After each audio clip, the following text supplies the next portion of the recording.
Good morning, everyone, and welcome to this Leaders Debate on Decarbonizing Transport. My name is Caterina Brandmayr, and I'm the head of climate policy at Green Alliance, which is an independent environmental think tank and charity. In the session, we'll be taking a closer look at the transport sector, which has seen little to no progress in reducing emissions over the past 3 decades, and which is now the largest emitting sector in the UK. Ensuring the decarbonisation of transport to achieve the UK net zero emissions target will require action on a number of fronts, including promoting a shift away from cars, greater uptake and expansion of public transport, and the adoption of clean vehicles. The transition will bring significant opportunities and benefits to businesses and communities across the country, but there are also challenges that need to be addressed as the country moves to a net zero transport system, and government at all levels will play a crucial role in promoting the transition, working together with industry and the public. To discuss these issues with me today, I'm joined by Kim Harrison, Senior Category Lead Fleet at the Crown Commercial Service, and Councillor Mark Jones, Cabinet Member for Environment, Street Scene and Climate Change at Sheffield Council. Now, without further ado, I'm going to hand over to Kim and Mark to each provide a brief introduction outlining their thoughts on key opportunities and challenges from the transition to a net zero transport system and on the role of government in promoting such transition. Over to you first. I think picking up from your introduction there, Caterina, opportunities and challenges, I mean, they are really the most appropriate apt descriptions. It really feels like we're at a turning point coming into 2021. All things start to sort of merge in the right direction. I would say, sort of considering the environmental and social environment that we've been exposed to over the last 12 to 18 months, it's been very testing, but it also feels like a catalyst to make these changes through fleet. I would also say that products and services and the viability and the sort of the cost effectiveness of these have really start to come to the fore over the past 12 months, and now seems the time to make those effective changes, and not least as well mentioning any tax incentives for ultra low. In terms of challenges, I've been reflecting and thinking really of the fleets that I've worked with, and the biggest question they start off with is where do we start? This feels so big to be able to move a whole operation. It's so new, it encompasses so many parts and moving pieces. So what comes first? I have seen on the most successful starts to transition, an approach is a whole of organisational. So this isn't something spearheaded by a fleet team alone, nor a discrete sustainability team, nor estates. It's a really collaborative, effective approach, sort of working together. It's a whole of organisation issue and problem, so it can only be solved with a strategic strategy right from the very top. In terms of challenges as well, thinking about fleet is particularly diverse. I mean, I would say that fleet is the area that I work in terms of category specialisms, but there is so much going on, not least in different vehicle types, but thinking as well, we could be talking about operational vehicles doing a job for a public sector organisation. There could also be vehicles used for travel, business travel, and also everything in between, really. So salary sacrifice, private users. So it's really complex, and I appreciate that could feel daunting for those making the changes. This also gives rise to, in terms of procurement, this means different products and different markets to try and negotiate through. And more often than not, this means a real change is needed in the operation and the output of particular services. Again, this feels quite scary, but flipping it over to a challenge, this is the opportunity to change potentially outdated or legacy policies that are in place in operation for fleets. Just a couple of numbers I wanted to share with you. Through our CCS agreements, so commercial agreements available to the public sector to source their vehicle needs, we've seen a huge shift over the last sort of 5 or 6 years in electric vehicles. So back in 2015-16, just 4.6% of all vehicles registered via our agreements were either electric or hybrid. So far, year to date, in the current financial year, that's already over 30%. So we are really on the cusp of something fantastic here for the public sector. And just to summarise, really, where I think we can start as a public sector is bearing in mind our 3-steps approach. So start with the real basics, as you do with any project. Know your data, know what your fleet operations are doing, how people are travelling, and harness that all together, because that starts to inform step 2 as to making your strategy. As I said previously, make sure everyone is absolutely involved in the strategy and you have lots of diverse inputs. And then step 3, do the do, but don't forget to also go back and review, is it hitting the right points? And sort of continually review and evolve. So, Caterina, I mean, they're my starting points of thoughts, and look forward to the debate. Brilliant. Thank you so much, Kim. And I look forward to picking up on some of those points as part of the discussion. Mark, I'll hand over to you now. And thank you, Kim. We've just heard from Simon in the opening session about the challenges that are facing us. And one of the things that Simon did say, and one thing that you said in the introduction, Caterina, is that transport has been stubborn in reducing its carbon emissions. And Sheffield's no different in that respect as many other cities and councils, towns across our nation. So for us to understand where we're starting from, we declared a climate emergency, as many have done. We're aiming to get to net zero by 2030, and that is an enormous challenge. And as an authority in Sheffield, we're looking to do that across the entire city, not just within our own operations. As a civic leader, it's our responsibility to try and get our city to where we need it to be, and that's where we're doing. So as a result of that, we've commissioned reports on this so we know where we're starting from and what we're going from. And since 2005, we've made good reductions, 42%. But as Simon highlighted before, that's mostly due to decarbonisation of the grid and to an extent changes in industrial usage and deindustrialisation, which have given us an artefact. But Sheffield's reduced its carbon emissions since 2005 to 2017 by about 42%. So that's good, it's in the right direction, but that's the low-hanging fruit. And that's where part of the challenges need to come in there now. And where we find ourselves now, the report that we've got from partners Ricardo and Arab show us that over that period, our transport emissions have only reduced by 13%. So our industrial emissions by 55% or higher, our housing decarbonisation by around 37-38%. Again, mostly driven by national indicators, but transport just doesn't want to move at the moment, and that's not been helped for many reasons, due to the slow uptake of electric, due to the technologies not being there, due to the fact that people are travelling more. Previously travelling more and using cars, and public transport's decline has fueled that push towards using domestic vehicles as well. So it's become increasingly harder. So there's a downward spiral there. So we need to address that, and we need to tackle that.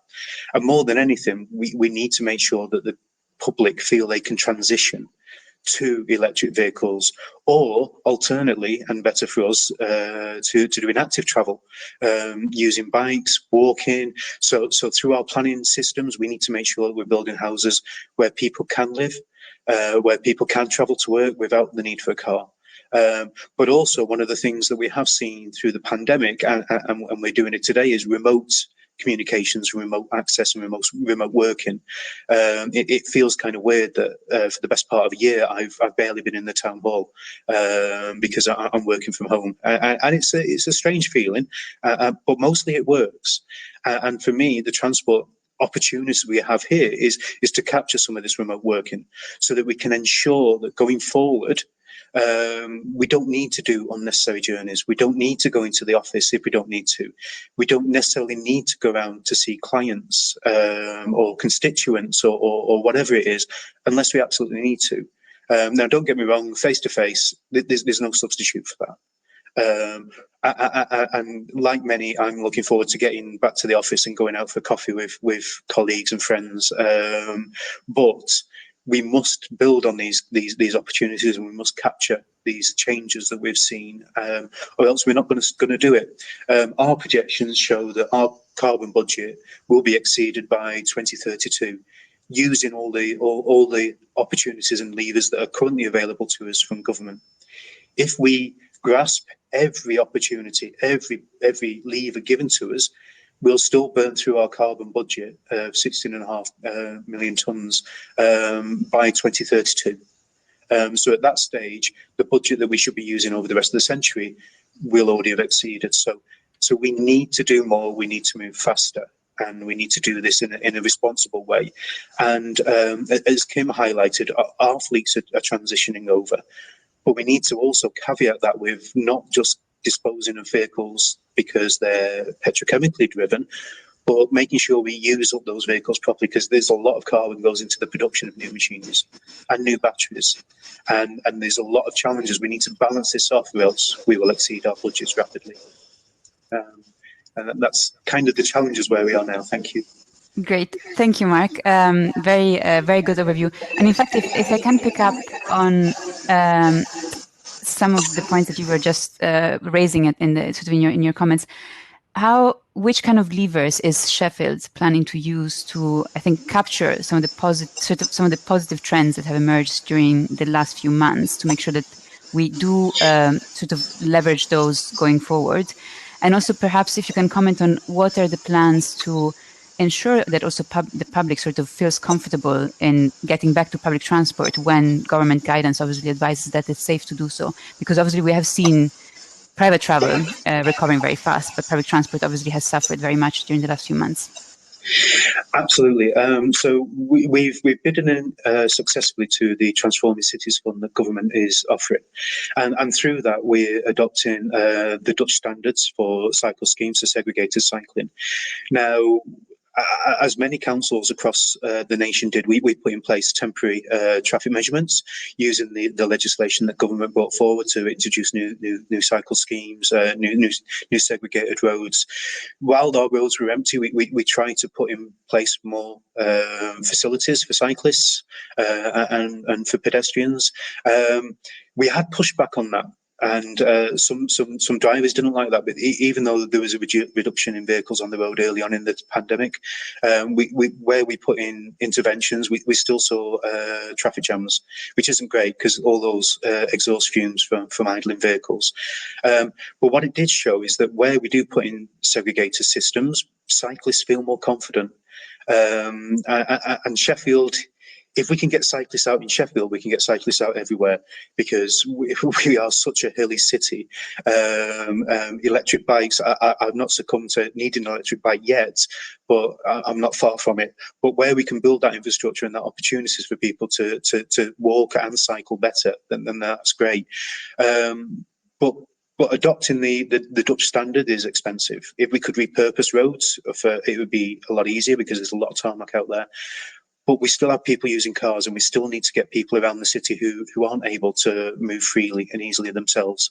So we need to make sure we get those routes. And until we get a critical mass of people walking and cycling, we're going to struggle to get that car usage down. So we are in almost a headbutting position with the car sector and some of the public who are very resistant to that transition. And literally in one of our schemes, we had drivers saying, "I'm not getting out of my car onto a bike, it's not safe," whilst complaining about that safe cycling infrastructure that we're trying to introduce. So it does become really, really difficult. In terms of transport, you're absolutely right, Caterina. Our bus services are on their knees. They're massively struggling. Whether they will be able to come back as we see them now, whether our tram network will probably survive because it is relatively profitable. And the buses, we've drawn down money from government for electric buses, and we need to see those vehicles on our streets carrying people around. But there isn't confidence yet. There isn't the faith yet, and the numbers aren't there. So in Sheffield, if we raise the fares much above £4.50, people don't get on the bus, even for a day ticket. So we can't increase the prices to cover off the fact that our bus companies aren't able to function profitably. So that's going to need intervention and subsidy. That's going to need to come from central government, or at least from the city or region area, from our Mayor Dan Jarvis, because without that intervention, without those services, people aren't going to be able to use them, and then we fall back on cars. Whether we do more to integrate taxis in our public transport system? Yes. So we're rolling out trials of electric taxis and alternate vehicles for that, to try and get drivers to move over, because a lot of Sheffield's taxi fleet is old. The diesel engines are old and polluting. We need to evolve them very rapidly for the clean air zone. But also that reduces the nitrous oxide, a potent greenhouse gas, and it'll also reduce carbon emissions. But the more we can transition our taxi fleet over and get them working, and maybe we should have a more holistic response in terms of what is public transport, not just trams, not just buses, but also those private hire vehicles, then maybe we can pull on all those levers to try and help people leave their own car at home. Great, that's brilliant, and great to hear that you're exploring different types of measures to get people to shift away from polluting transport modes. Kim, if I can come to you next, it's obviously sort of the transition to clean vehicles is a vital step in sort of decarbonizing transport, and that was also sort of given even further a further boost last autumn when the government brought forward the phase-out date for new petrol and diesel cars. Obviously, the public sector will play a vital role in accelerating the transition in the near term. Do you think there is sufficient understanding amongst, for example, local governments on the steps needed to decarbonize their fleets and also the ways to enable the switch to clean vehicles in their areas? Yeah. I mean, I feel it's changed very much in the past 12 to 18 months. There's a huge level of development and understanding what is available. That has changed. People are making huge efforts to inform themselves, attend events like this, really. But I would say in the fleets that I've worked with, it feels like many public sector organisations feel like they're working in isolation to try and spearhead something, whereas their counterparts across the country are experiencing exactly the same issues and problems. There's real opportunity for collaboration and people to come together, appreciate there are different authorities and decision makers and perhaps political considerations. But considering we were talking about environmental, there really are no boundaries and borders. So I think a lot can be gained from authorities coming together. So whether that be local authorities with potentially emergency services, who in turn have their own sort of estates and workshops and facilities. I mean, one area to look at in particularly could be the vehicle charging infrastructure industry. I mean, it's really widespread. There are all sorts of, not just products, but services that people can access to help them. But I think it feels like a real unknown to many public sector commercial teams, fleet managers and buyers. They perhaps don't know, for example, that you can get a lot of hand-holding to be able to navigate through the really early stages of planning. So feasibility studies, site surveys, even liaison with DNO to try and understand what's possible for your site in terms of power. And also they probably don't realise that it's a sort of a through life kind of thing. So for charging infrastructure, there's a whole host of data that can be built in terms of tools and analytics and back office stuff, which can help local authorities tackle this in an iterative way. So everything doesn't have to be done on day one. It can be a gradual step of, like Mark's already said, the low-hanging fruit. Hopefully we've already tackled what we can do there, but then start to make gains when we feel a little bit more comfortable with each of these. I thought it was really interesting, Mark, you're telling me about your responsibilities, obviously not just on your own internal operational vehicles and fleet, but the impact and the services that you're providing to the local communities and your constituents and everybody locally. And as you said, Caterina, there is an opportunity for the public sector to not just set an example, but open a door for people to start trying these out. I do appreciate and I do hear all the cost constraints, the sort of the real challenges faced there in funding this type of thing.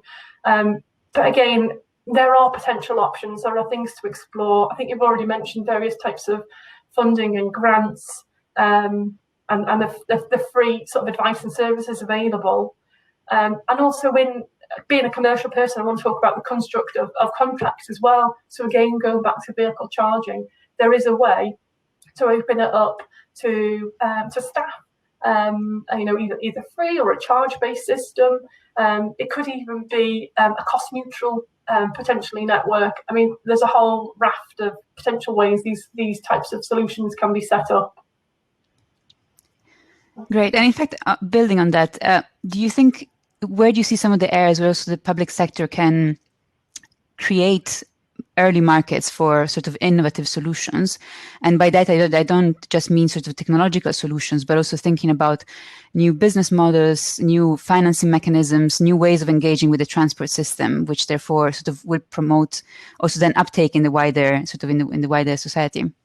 Yeah, I mean, I don't want to labour it, but in terms of the vehicle charging, there's a huge potential there to be able to approach that in a really different way. So we don't need an old-fashioned, we are buying a product and a service from you and we pay the regular fees. It can be turned on its head in that if we forge potentially partnerships with these types of businesses, they in turn are the front line to providing the service, and there's potentially a gain share in the background, or it's just to cover costs. In terms of they'll get the income from the users of the service. Mark, you look really keen and nodding along there about ideas for cost models. Yeah, cheers, Kim. Some of the things that we have done is pushing the boundaries of what's perceived and what's accepted. So as an authority, we've acquired electric vehicles, delivery vans, so we can actually lend them out to people. I was lucky enough before the lockdown kicked in to actually trial one of the electric vehicles. And I'll be honest, I thought it was going to be more like a go-kart than it was a conventional car. And it wasn't.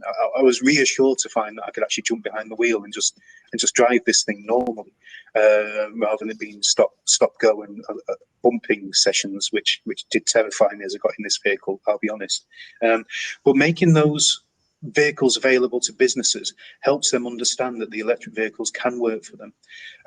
So one of the things we did a while back now was working with a company to bring in electric bin wagons that we're trialling them in Sheffield, because we've got motorways that our bin wagons have to run on, and we've also got really steep hills.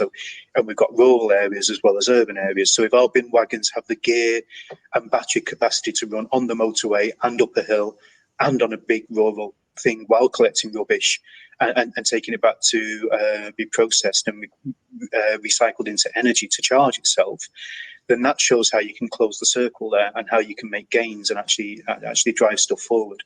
The other thing we've done is we've introduced cargo bikes, so people can actually have a trial of cargo bikes. So that last mile element of making sure you don't need to have big diesel trucks in the middle of the city. You can actually have a depot where stuff can be delivered, and then you can use the tram network at night to deliver stuff into the city centre.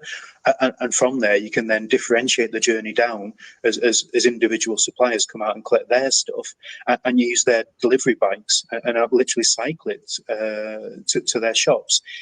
Again, it's not a solution that's going to fit everyone. There's always going to be more that needs to be done. But charging points, Sheffield's probably only got about 200 charging points. We just rolled out 22 new rapid charging points. The technologies are really leaping forward on that one, but we need to make the steps now to get those chargers in. And when we can get to a position when people can fill up the car with electricity in a similar way to the can petrol now, then that means there are no more barriers, there are no more trickle charges that have to be done overnight. But in terms of opportunities, if you're a business and you've got a big fleet, you can charge your cars up overnight and use them as a battery storage capacity and feed back into the grid. So you can actually use your vehicles as an income generator. So there are other things. And Northern Power freely admit that at the moment to transition to a fully electric system, electric fleets and everything, would really put a massive demand on our grid. So we need to be careful about that. But there are opportunities as well there. Absolutely. And I think going back, Mark, to some of the points you were making earlier about the different levers you're using, and I guess the different, therefore, modes of transport you're exploring to transition the system. Can you comment perhaps on the role of local government in promoting a more joined-up approach on transport? Because I guess, like, particularly if we want to get people out of their, or sort of to give up their cars, in a way they might still want to ensure that they can actually get in a seamless way from point A to point B. So what is the role of local government, but also how can local government across sort of different regions, different local authorities collaborate to ensure that it's not just within the local authority, but it's in the area that actually people can benefit from this joined up approach? I think we need to be information givers and signposters, and we need to lead with the debate. So we've got consultations going currently now about the transforming cities and the new cycle schemes that we're putting in to spread them out into bits of the city that will use them more. We need to have more of those conversations so that people know those opportunities are there, because people, if you're a cyclist, you find them. If you're not a cyclist, you don't go looking. And drivers won't use them.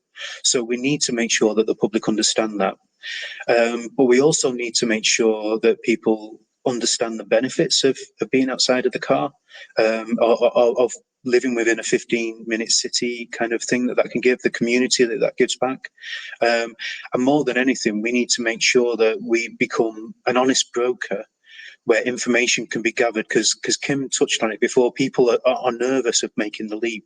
There's been many false starts on many projects, and we need to make sure that businesses at this time are investing their money wisely and sensibly, and feel that they'll get genuine returns from them, because so many businesses won't feel they have the reserves to make a misstep.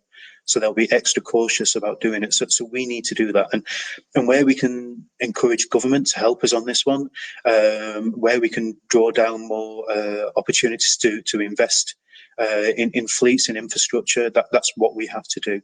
And one of the things I am mindful of constantly is that we don't have an integrated system. So if I was to go to London, it feels like I can turn up at the train station and just jump on a train. I don't need to know when the trains are going. I don't need to know where they're going from. Sheffield, we don't have that. Many cities don't have that legacy of that previous infrastructure investment. In the absence of that, we need to be able to have communication systems on our phones where you can just say, right, I'm going to set out now. What bus do I get to? How do I have seamless ticketing?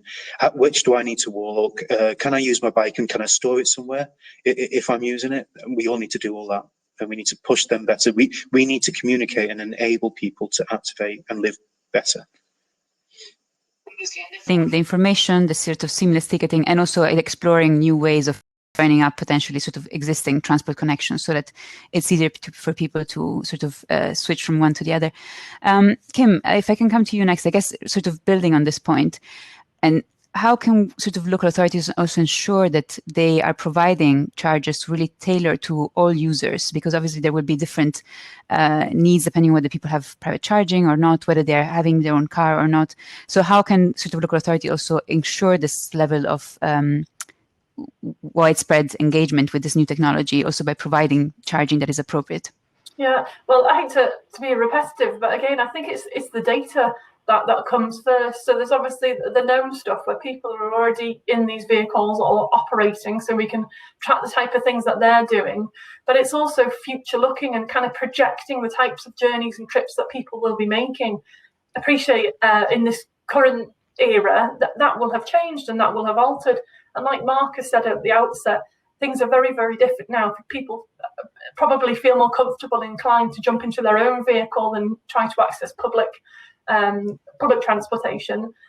So I think we need to do some modelling, really, understand the potential as to where people are going to work. I thought it was a really interesting concept that Mark was building on there about how the travel and the movement of people is really integrated, and the decision making from one to choose one over another is really, really interesting.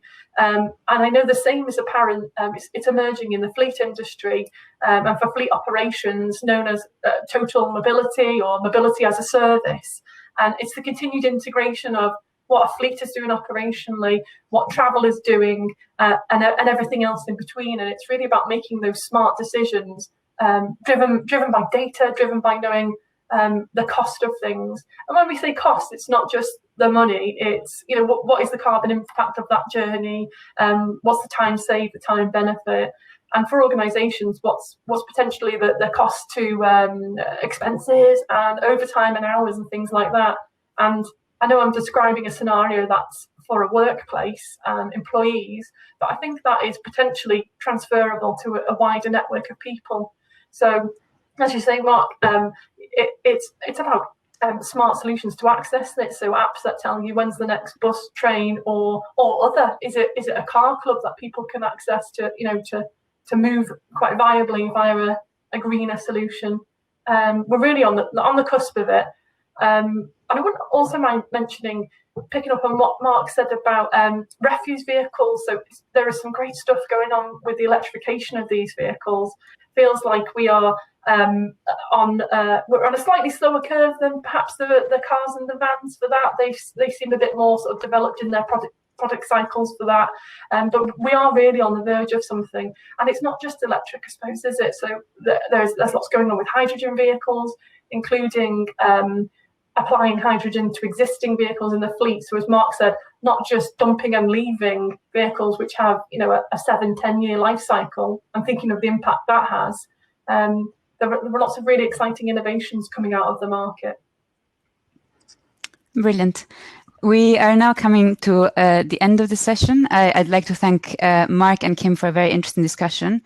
It's clear, I think, from the discussion that there are significant opportunities to decarbonize transport through different means, and in particular for government to accelerate the transition to a net zero transport system.